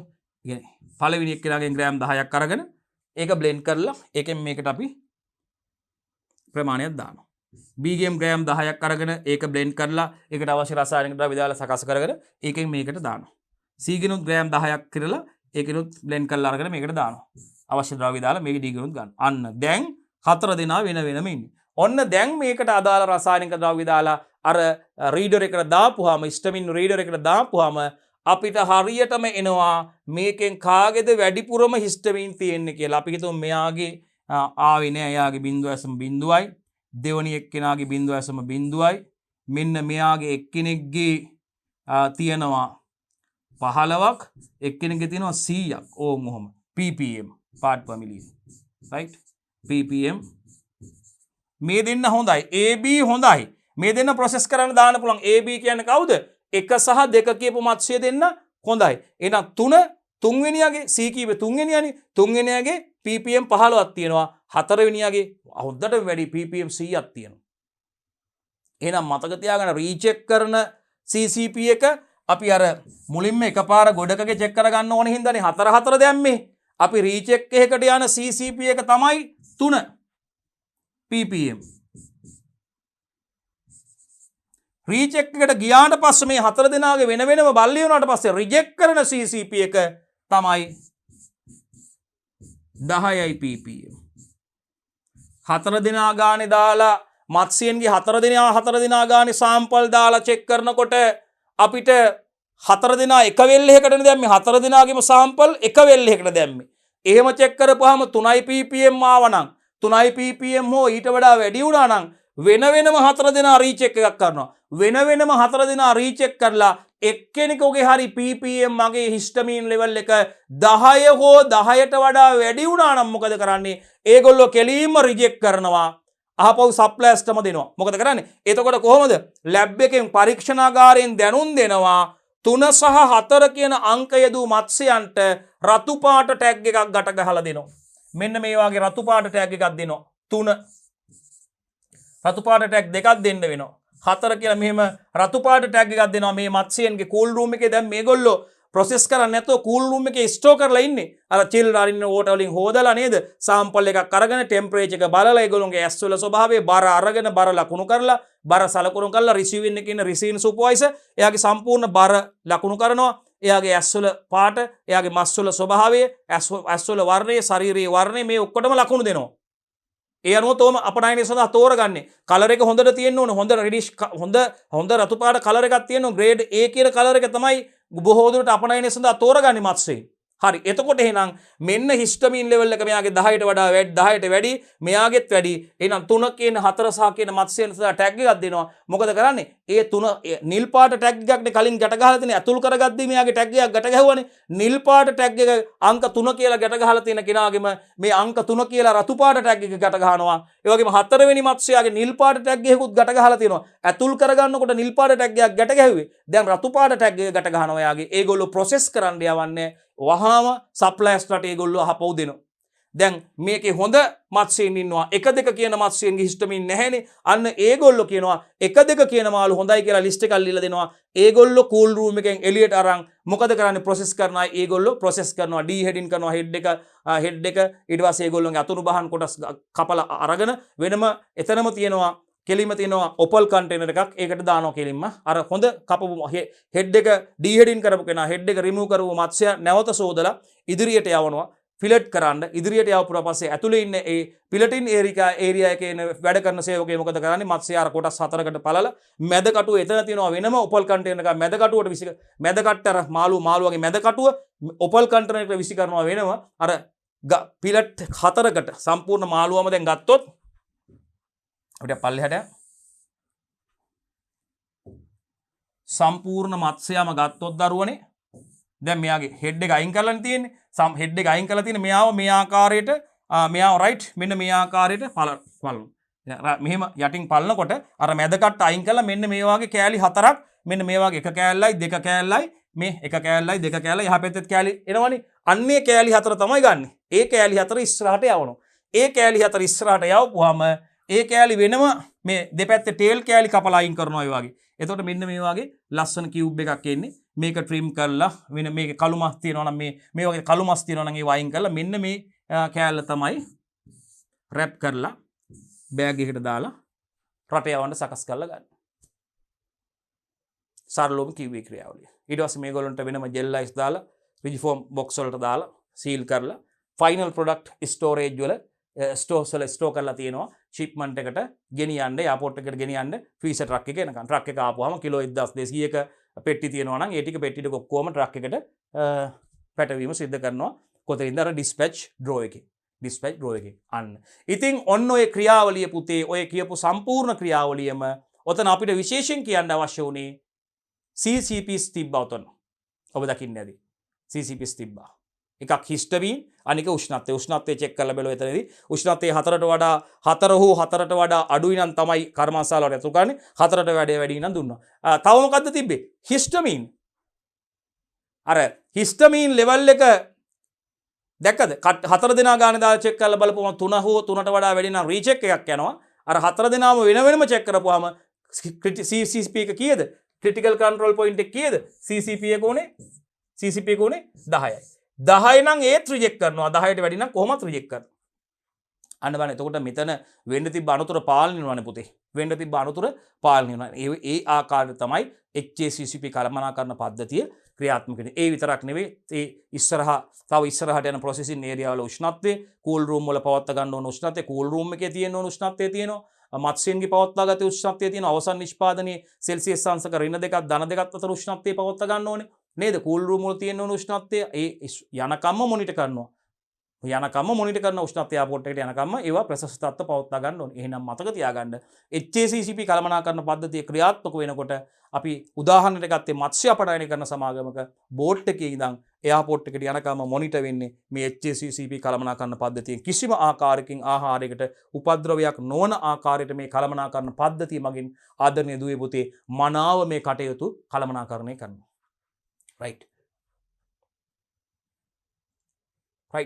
මෙන්න GMP right good manufacturing practice යහ නිෂ්පාදන පිළිවෙත්.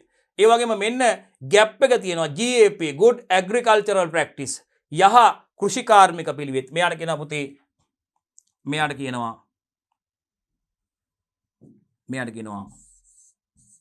යහපත්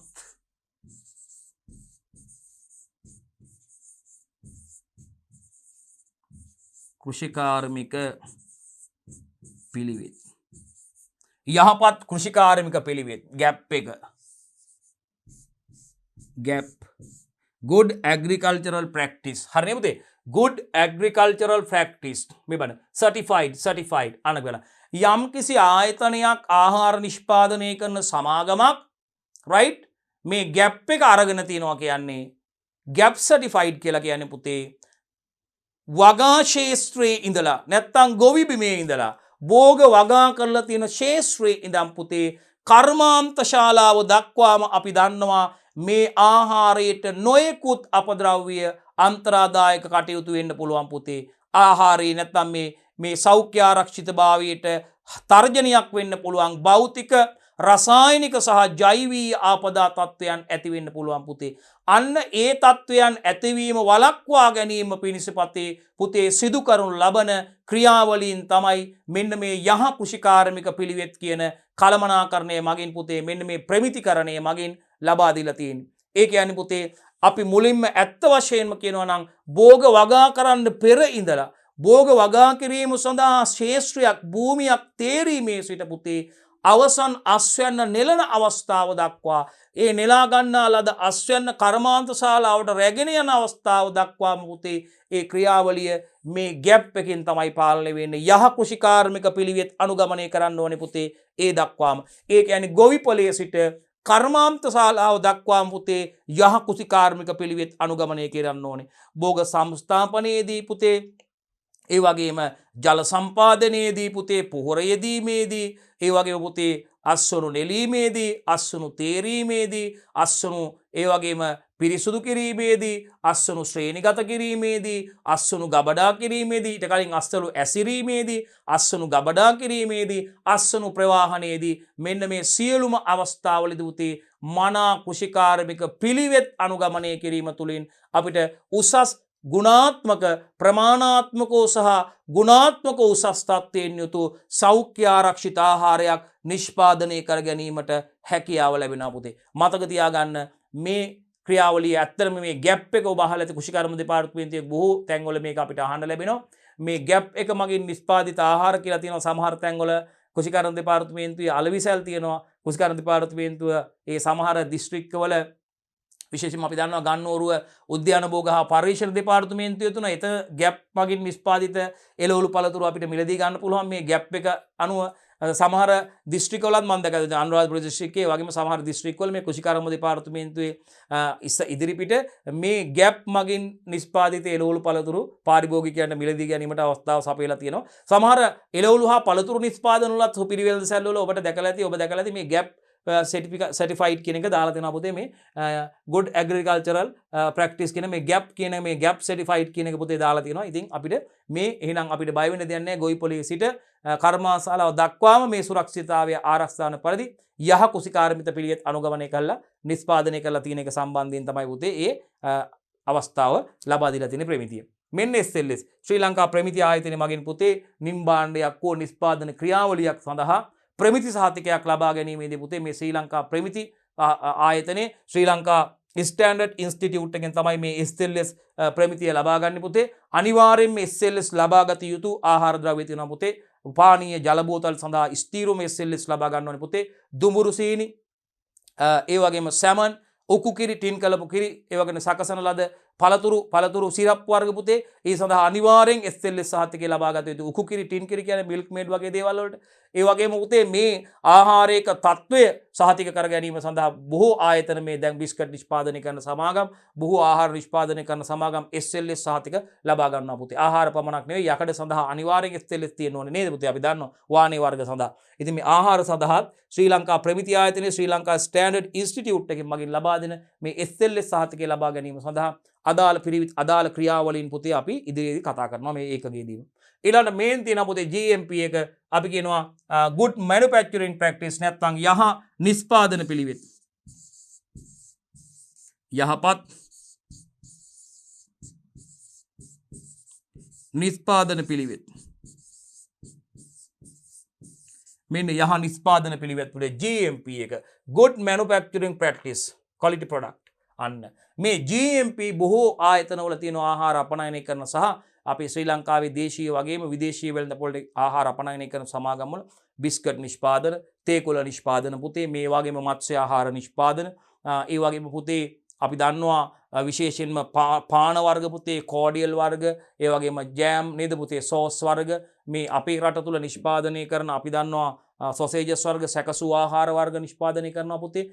ඉතින් මෙන්න මේ විවිධ ආහාර නිෂ්පාදන සඳහා මේ GMP පද්ධතිය තියෙනවා කියන්නේ පුතේ GMP ප්‍රමිතිකරණය තියෙනවා කියන්නේ පුතේ ඉතාමත්ම වැදගත් යහ නිෂ්පාදන පිළිවෙත් අනුගමනය කරනවා කියන එක පුතේ මේ අමුද්‍රව්‍ය වලින් ඉඳන් පුතේ නිෂ්පාදන මේ යන්ත්‍ර සූත්‍ර තුල මේ නිෂ්පාදනාගාර තුල විවිධ අවස්ථාවලදී පුතේ මේ නිෂ්පාදන කටයුතු මනා පිළිවෙත් අනුගමනය කරමින් සිදු කරන බවට පුතේ මේකෙන් සහතික කරනවා පුතේ. විශේෂයෙන්ම අපි අර කිව්වා වගේ කර්මාශාලාව තුල ගොඩනැගිලි ඉදිකරන ආකාරය පුතේ කර්මාශාලාවේ ඇතුළත භාවිතා කරන උපකරණ ඒ වගේ මේ වගේ තිබිය යුතු තත්ත්වයන් පුතේ සේවකයන් සම්බන්ධයෙන් ඒ සියලුම දේවල් සම්බන්ධයෙන් පුතේ මේ බිත්ති සකස් කරන්න ඕන ආකාරය පුතේ පොළොව සකස් කරන්න ඕන ආකාරය සීලි පිරිසුදු කරන්න පහසු වන ආකාරයට මල නොකන වාහනේ වලින් සකස් කරන ලද මේස පිහි වගේ දේවල් භාවිතා කරන්න ඕනේ පුතේ. මේ දේවල් සම්බන්ධයෙන් කටයුතු මෙහි සඳහන් කරලා තියෙනවා යහ නිෂ්පාදන පිළිවෙත් සම්බන්ධයෙන් කතා කරනකොට අපි බලාපොරොත්තු වෙන දුවල පුතාලත් එක්ක එක දීර්ඝ වශයෙන් සාකච්ඡා කරන්න පුතේ මේ ગેප් එක ගැන GMP right. තව එකක් තියෙනවා පුතේ මෙතන ඒක සඳහන් වෙලා නැහැ. good hygienic practice අපි ඒක කියනවා. ඒකත් ඔබ දන්නවා. ඒකට අපි කියන්නේ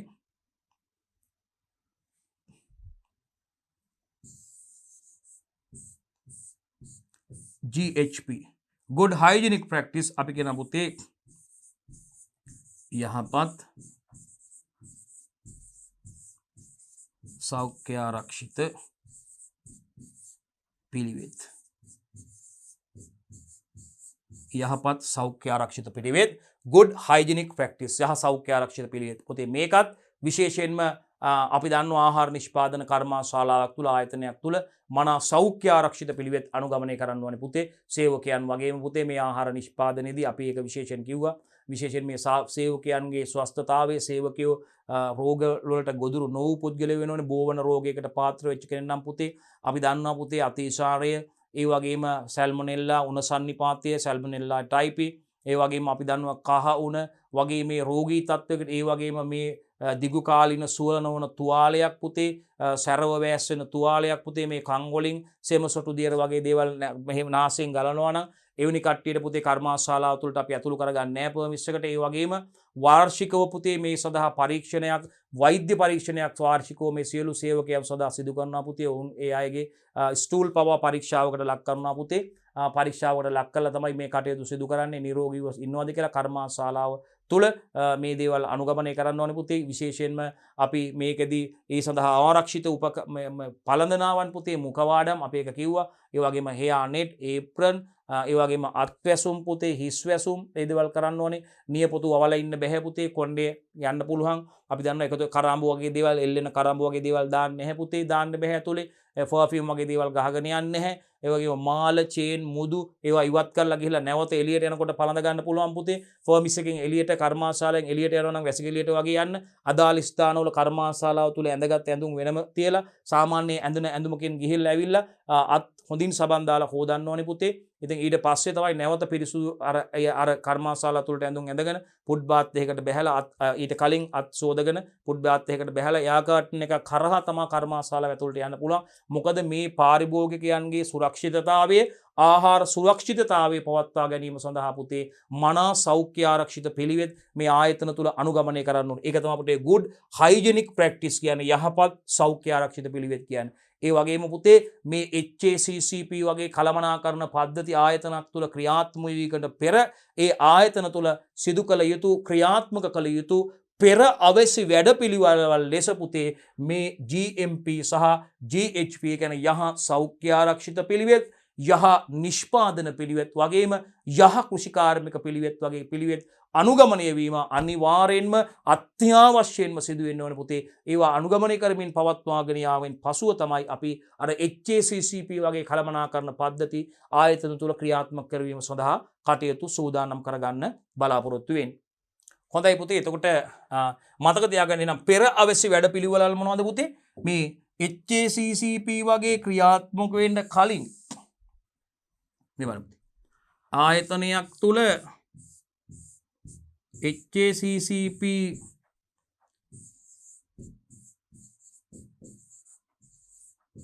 ක්‍රියාත්මක වීමට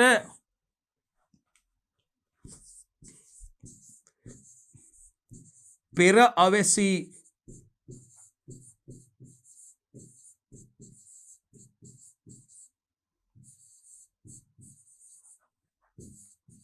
වැඩපිළිවෙලක් ලෙස පුතේ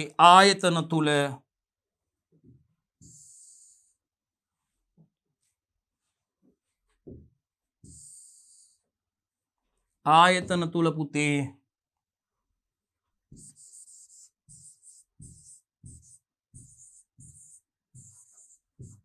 GMP ඒ වගේම GHP ඒ වගේම GAP වැනි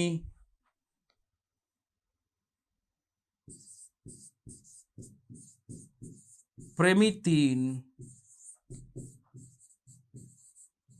ක්‍රියාත්මක වීම අනිවාර්යයි පුතේ. අනිවාර්ය වේ.